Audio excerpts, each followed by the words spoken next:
Page 167. All this was new to them.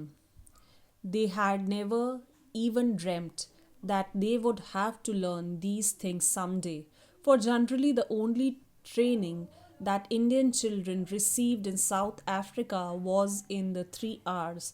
अब यहाँ पर बच्चों को ऐसा कभी नहीं लगा था कि उनको इस जगह आके ये सब सीखना पड़ेगा साउथ अफ्रीका में।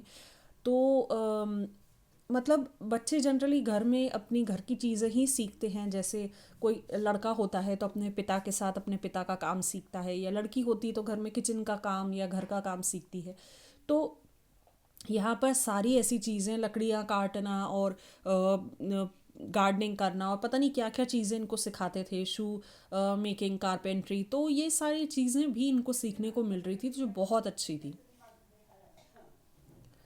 On Tolstoy Farm, we made it a rule that the youngsters should not be asked to do what the teachers did not do, and therefore, when they were asked to do any work, there was always a teacher cooperating and actually working with them. Hence, whatever the youngsters learned, they learned cheerfully. Okay अब यहाँ पर main बात ये थी कि कोई भी जो टीचर थे उनके साथ हमेशा रहते थे जिस जो भी काम बच्चे करते थे, और ऐसा कभी नहीं था कि टीचर कह दे कि हम ये काम नहीं कर रहे और तुम्हें ये काम करने को कह रहे हैं। वो लोग बराबरी से इनके साथ काम कराया करते थे। Literary training, however, was a more difficult matter. I had neither the resources nor the literary equipment necessary, and I had not the time I would have wished to devote to the subject. The physical work that I was doing used to leave me thoroughly exhausted at the day or at the end of the day, and I used to have the classes just when I was most in need of some rest.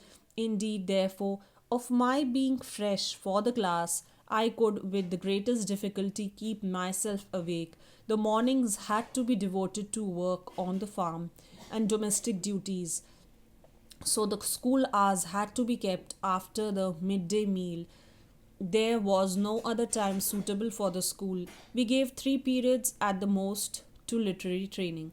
अब यहाँ पर बता रहे हैं कि सुबह इन लोग से काम करवाया जाता था बच्चों से, जो भी रहता था, घर का काम, गार्डनिंग हो या किचन का काम हो या जो भी चीज़ें थी सब करवाई जाती थी।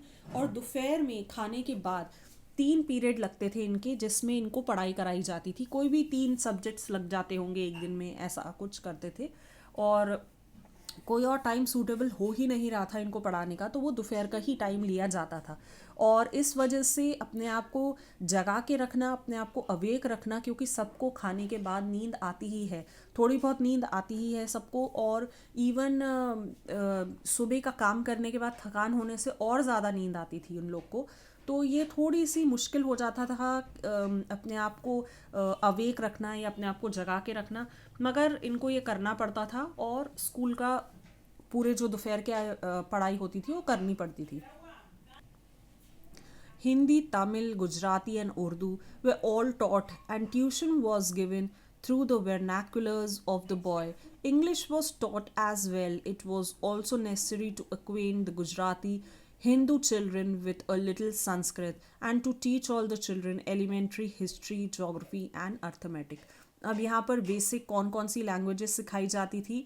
हिंदी, तमिल, गुजराती, उर्दू और संस्कृत, ये सारी सिखाई जाती थी। प्लस इंग्लिश एक बेसिक लैंग्वेज थी, साउथ अफ्रीका में ज़्यादातर लोग इंग्लिश ही बोलते थे, तो वो भी सिखाई जाती थी। और हिस्ट्री, जोग्राफी और अर्थमेटिक बिल्कुल बेसिक एलिमेंट्री जो होती थी वो सिखाई जाती थी। बिल्कुल बेसिक जो नॉलेज होगी उस बारे में वो दी जाती थी। तो ये यहाँ पर इतने सारे सब्जेक्ट्स पढ़ाए जाते थे। I had undertaken to teach Tamil and Urdu. A little Tamil I knew as acquired during the voyages, and in jail I had not got beyond Pope's excellent Tamil handbook. My knowledge of the Urdu script was all that I had acquired on a single voyage, and my knowledge of the language was confined to the familiar Persian and Arabic words that I had learned from the contact with the Musalman friends Of Sanskrit, I knew no more than I had learned at the high school. Even my Gujarati was no better than that one acquired at the school. अब यहाँ पर तमिल और उर्दू ये सिखाते थे, और इनको तमिल उर्दू तब उनने सीखी थी जब ये थोड़ा बहुत इधर उधर कहीं पर वॉयजेस में गए थे. फिर इनको उर्दू, इनके पास एक तमिल की बुक भी थी. ये पर्शियन अरबिक वर्ड्स भी इनको कुछ पता थे जो मुसलमान फ्रेंड्स इनने सीखे थे. संस्कृत भी इनने हाई स्कूल में जो सीखी थी वही आती थी. गुजराती भी इनकी ज़्यादा अच्छी नहीं थी क्योंकि वो भी इनने स्कूल में थोड़ी बहुत सीखी थी. तो जितना भी इनके पास ज्ञान था ये पूरा अपने बच्चों को दे दिया करते थे. Such was the capital with which I had to carry on. In poverty of literary equipment, my colleagues went one better than I. But my love for the languages of my country, my confidence in my capacity as a teacher, and also the ignorance of my pupils, and more than that, their generosity stood me in good stead. Okay, इनके पास पैसे बहुत ही कम थे, इनके पास literary equipments नहीं थे, जो भी किताबें चाहिए होती थी और भी चीज़ें चाहिए होती थी वो सब नहीं थी, मगर इनमें कॉन्फिडेंस था कि मैं एक अच्छा टीचर हूँ और मैं अच्छे से बच्चों को पढ़ा सकता हूँ. और जो लोग कुछ अपने तरफ से भी दे दिया करते थे, तो ये सब चीज़ों से इनकी ये जो फार्म था ये अच्छे से चल जाता था. The Tamil boys were all born in South Africa, and they therefore knew very little Tamil and did not know the script at all. So I had to teach them the script and the rudiments of grammar. That was easy enough. My pupil knew that they could any day beat me in Tamil conversation. And when Tamilians not knowing English came to see me, they became interpreters. I also along merrily because I never attempted to disguise my ignorance from my pupils. In all respect, I showed myself to them exactly as I really was. Therefore, in spite of my colossal ignorance of the language, I never lost their love and respect. It was comparatively easier to teach the Musalman boys Urdu. They knew the script. I had simply to stimulate in them an interest in reading and to improve the handwriting. Okay, अब यहाँ पर जो Tamil boys थे south Africa में जो born हुए थे, उनको बिल्कुल भी ये तमिल नहीं आती थी. वो ज़रूर इधर रहे थे, मगर जो लोग तमिल के एरिया में रहते हैं या उनके जो फ्रेंड्स होते हैं वो तमिलियन होते हैं, तो इनको ज़्यादा इजी से समझ आता है, मगर इनको बिल्कुल भी उसका बेसिक भी नहीं पता था. तो इनको अपने बच्चों को ये पूरा बेसिक पढ़ाना पड़ता था, ग्रामर, उसका जो बेसिक ग्रामर होता है.